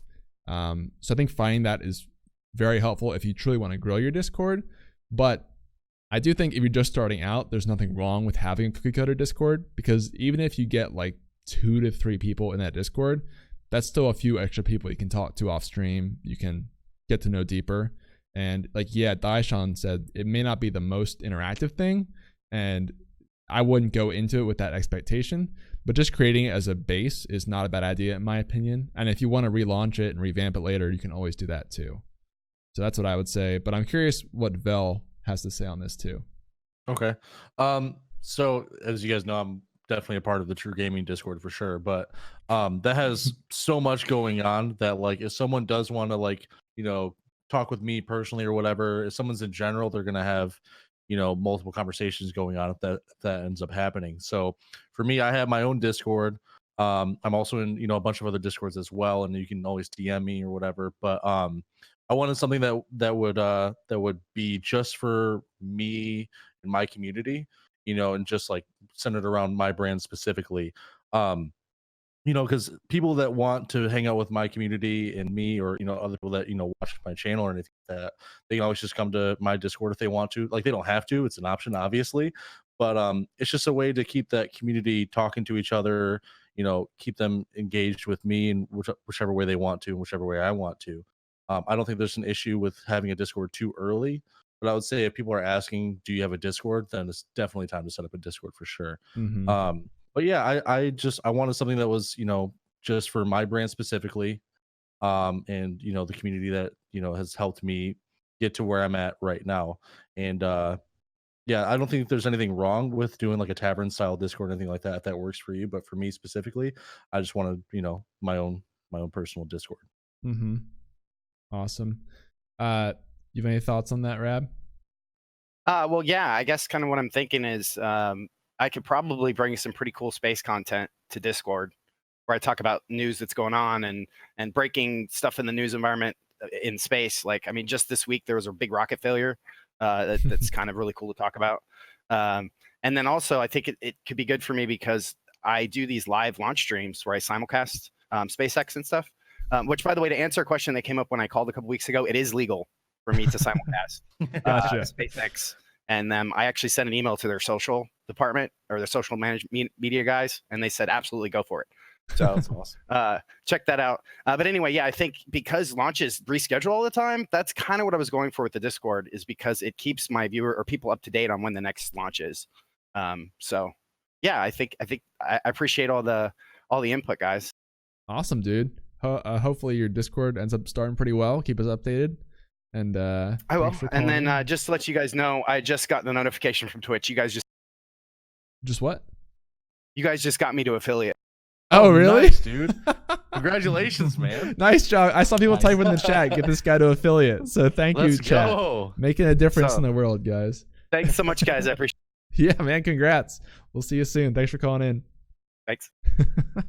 That's very cool. You guys are awesome, chat. That's awesome. Seriously. Yeah. Best community. God, that's accomplishment. Great. Within like 5 minutes, he's like, "Oh, well, I got it." Yeah. Somebody said that. The follow button's not hard to do. It's like click. Yeah. Was it Jinsaw that said, "Get this guy to"? Somebody said that. And I'm sure they wouldn't. Yeah, Jinsaw. Thank you, Jinsaw, for kicking off that effort. That's so cool. Oh, that's awesome. All right. Well, I think we're out of callers for now, so we do have some time for questions. Again, there's been a lot of questions asked, guys. If I missed it, please re-ask it. I'm gonna check Discord as well, because that has been moving a lot slower. So if you guys want to get your question answered, you can always jump in there and ask in the text channels. I see one from Early Bird Nerd. He said, this one is for the group. What makes you different from other streamers that are playing the same games you are, and why do you think viewers should subscribe to you? Cool. So basically, like, what makes you worth watching more than other people in your category? I'll throw this to Vel first. Oh God. Okay. All right. So to be fair, as a disclaimer, like, this is the big question, right? This is what you're always dealing with, even at top level. This is tough. So I found when going through Rainbow Six streams, because, you know, you're always looking for other content, you know, in the same space, just to try to get any sort of inspiration or make any friends, you know, anything like that. But there's a lot of just like, you know, they're just set up like this. And they're talking to the people that are in their chat and, you know, just making calls. There's no banter or anything going on. There's no like back and forth, like, you know, shit talking. And I love shit talking. It's like what I'm the best at. But I'm good at a lot of stuff. Yeah, I'm really good at a lot of things. So no, no, but I feel like, you know, my stream, it's talking about your own stream like this sounds really like braggadocious and like, you know, just, but I'm not trying to do that. I'm just trying to, you know, I feel like my stream does bring a certain level of energy and hype and, you know, comedic value that not a lot of other Rainbow Six streams are bringing. So, and I focus a lot on talking to chat. I focus a lot on, you know, the viewer engagement, everything. It, like, what I think makes people want to subscribe to me is, you know, whatever their reason is. I try not to like think about that too much. I just want to make good content. You know, I want to grow that community and just be as entertaining as possible. And I know that being as entertaining as possible isn't just playing a video game while people kind of watch you. Mm-hmm. So I think talking about this, like you said, you don't be braggadocious, and yeah, it's kind of ingrained in us not to self-promote, right? Kind of not to brag. But this is like you have to have a confidence in your product at the end of the day, right? 100%. At the same time. So this is Yeah. you just broadcasting that about why you believe in your own content. Tree Boy Dave, do you have thoughts on this?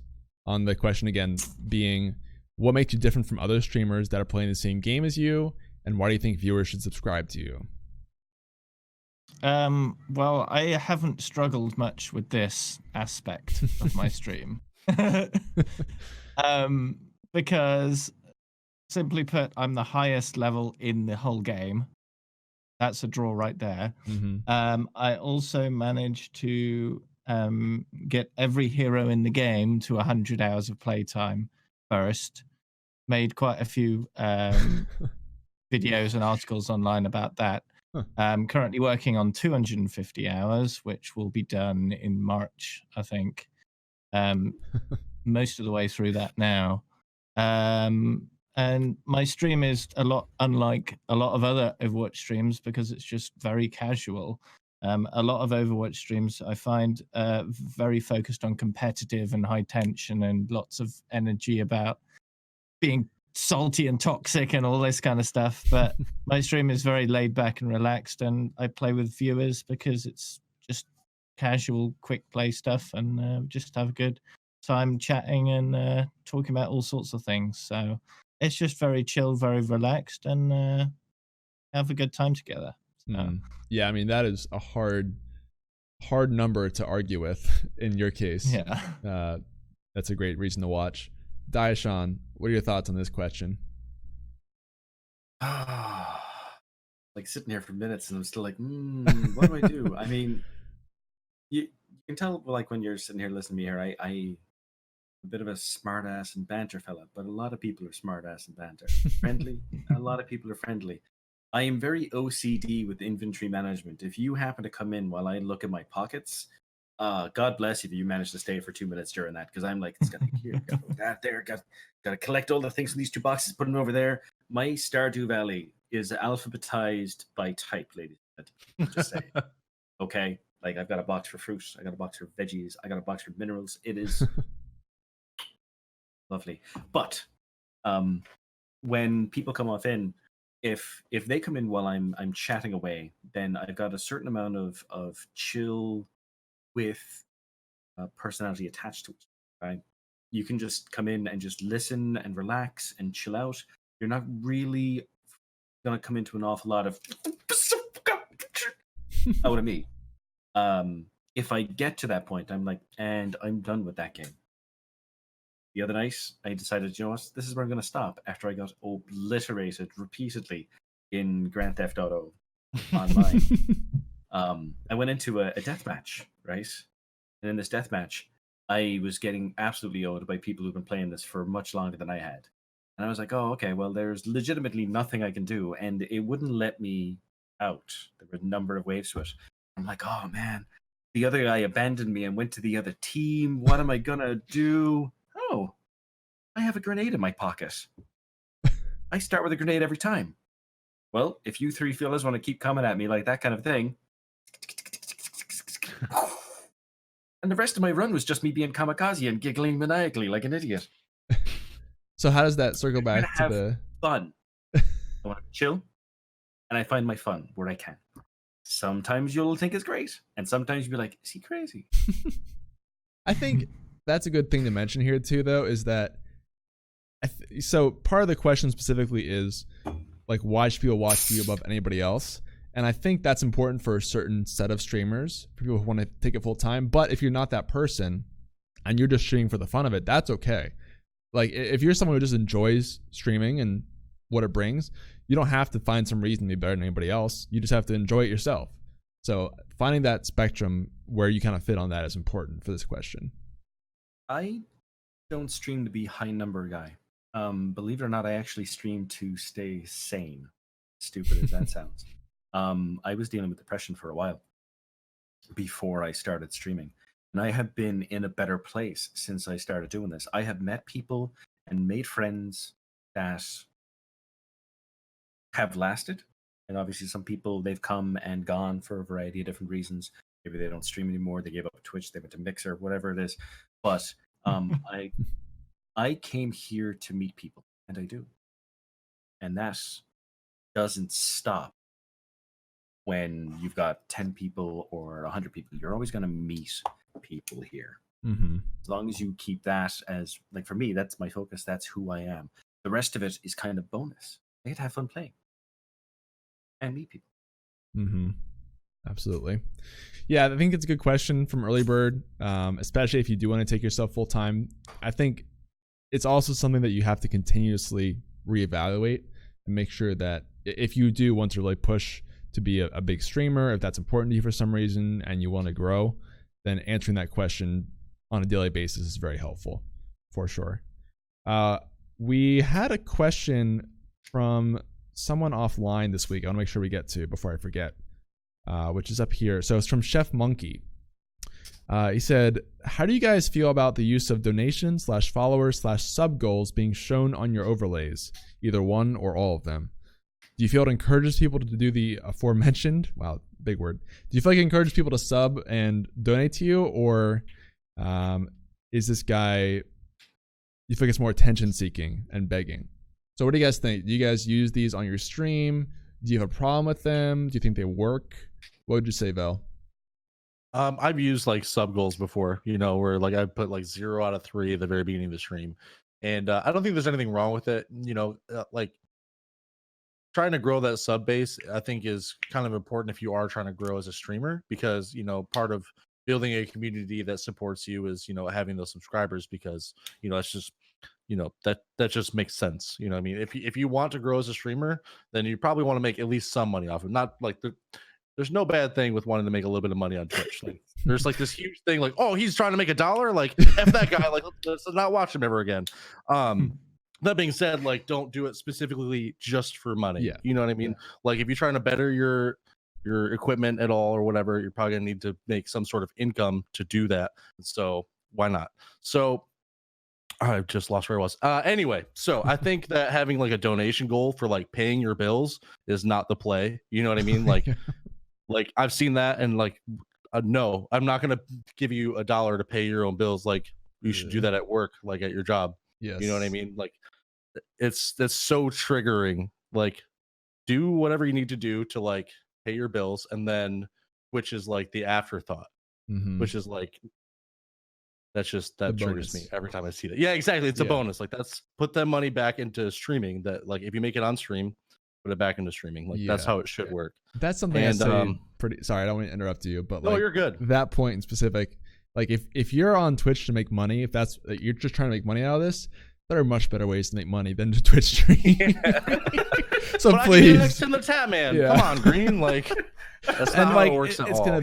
You don't want to guilt your viewers into it, and you're just gonna hate it because it's gonna feel like a job.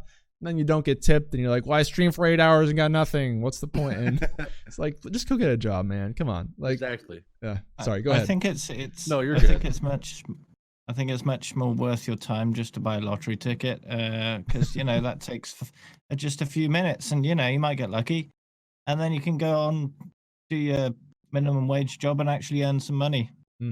Guaranteed. Absolutely. Yeah. Guaranteed. Yep.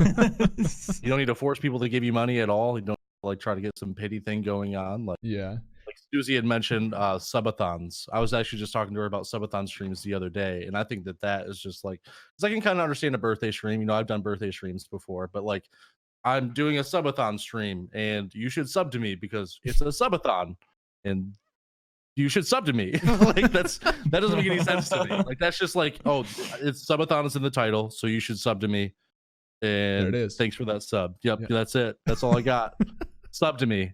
Yeah. Like, you also mentioned that like it's okay to make money on Twitch, right? I definitely agree with that. And if it's done in the right way, especially if you're reinvesting it back into stream and giving people a better product, that's a great use. The other thing I'd mention with goals in particular is that I see a lot of people who have goals with no actual result of the goal. It's like, you know, sub goal 10. Okay, we hit 10. Nothing happens. That was 20. So that I would say definitely like have a real reason to hit your goal, not just some arbitrary number. Like, yeah, you'll see that people hit 10, like update to 13. What happens at 13? Then we go to 15. It's just endless, you know? Versus when I had my like sub goals, Right. So- Sorry, my bad. I didn't No, mean to you're cut you good. off, but when Versus like using that as, okay, at 10 subs, I can reinvest this into the stream, or Mhm. you know, if I had $200, I'm gonna buy this new mic for the stream, or something that's, I don't know. There's a lot of ways you could do that, but you need to have something back for the viewers who are actually paying for that, not just yes. nothing in return. Should all be Yeah, about the I think content and- that's yes. that's something the viewers can get behind, right? Mhm. If you've got a sub goal for improving the stream, if they like the stream, they're much more likely to then contribute towards making the stream better, because that's the content they actually enjoy. I've never ever heard anyone say they enjoy streamers paying their bills. That doesn't happen. Yeah. Also, to go along with that, like it's good to upgrade your stream, but please don't set some outlandish goal that's just completely like you see people with like, you know, $4,000 PCs. They've got 3 people watching. It's Yeah. like, dude, no one's gonna come in there to drop $2,000 for your like be, you know, take stepping stones to get there. Okay, get yourself a webcam or Beast shows something. up. Anyway, little Last rant time that I there. used a goal was actually a couple of months ago. I had saved up most of the money for the VR headset that I just got. I was like $50 shy. And having gathered that much money, I was like, you know what? It's the last $50. So I put the goal up saying, this is how much it is. This is how much I've got already. This is what's left. And it wasn't like I was saying, I want you to buy it for me. I was saying, I'm doing this thing one way or the other. If you want to help, this is where I'm at. And I made it very clear that I didn't expect anyone to do it, but that it was an option. And interestingly enough, it wasn't 4 days before I had hit that goal. I was like, holy crap. Now, these were people who had decided that they wanted to chip into the stream. But it's not like I'm sitting there going, hey, every month, by the way, I've got a new goal. I need to get a game. Come on, chip in. This is something different and an addition onto the kind of content that I can do. I don't have anyone pay in for my games, but for a piece of equipment that I'm working towards, and I've already put in a chunk, I don't have a problem with that. But turning around and going, pay for my stuff. Please. Yeah. It seems It's like it sets my teeth on edge, you know? It's the same thing as subscriber streams. It's all about how you use it, not about the tool itself. So you have to do it in a way that's not going to seem money hungry or desperate or anything, but actually have a good reason to use it that will benefit everyone involved, not just you. Basically. I think an important thing about that is how much of the stream real estate does it actually cover, right? Yes. How Yes. much of the stream is your donation goal? Is it covering the whole amount of the gameplay?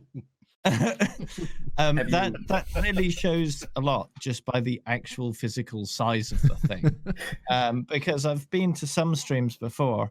I do research every now and then where I'll look at smaller streams and try to figure out why they're small. And I visited one person's stream, and their donation goal was like a third of the stream in size. And they had massive overlays over every side of the stream, and you got this tiny little bit of gameplay in the middle. It's like, what are you doing? You're just begging for money on the internet. Yeah, Like You're going to paying a me webpage and seeing also ads gameplay. everywhere. and you'll find that the people who have those, you know, entire top third of the screen is the donation goal. There's nothing in that Yeah. goal, coincidentally. No, Yep. no, There's it's also always nothing zero. going on. There's always, Yeah. by the way, pay me, but I'm gonna do this now. But pay, but gameplay. Like there's no interaction with chat. There's just like they're staring here. Camera doesn't matter, chat doesn't matter, but that donation goal is pretty freaking huge up there. Oh, did I mention donation goal, by the way? Wearing a shirt that says donate. Oh, All I right. feel like we're just crap talking people now. Well, that's what this show's all about, really. Yeah. Yeah. So anyway, oh, I do want to mention. I think we had a sub. I am green. Thank you for subbing. That sounds like me. Thank you for supporting the show. Also, Stuart, thank you for the bits, and Ramses, thank you for the bits, guys. Thanks for supporting all we do. Okay, so I'm gonna wrap it up now since we're getting towards the end of the show. We can go around and kind of sign off here. First of all, it's Tree Boy Dave. Thank you so much for coming on the show, man. Welcome to the 2 partner team, by the way. Happy to have you. Yeah, thanks. And anything you want to say to people, where they can find you, what they should know about your stream, any of that? Well, I'm Tree Boy Dave on everything because, you know, consistent branding.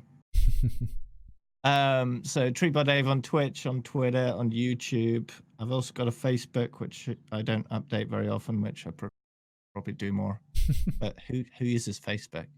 Okay, I will say, sorry, I don't mean to interrupt you. I've seen an uptick in Facebook stuff lately for like business stuff, Yeah? so you might think twice about it.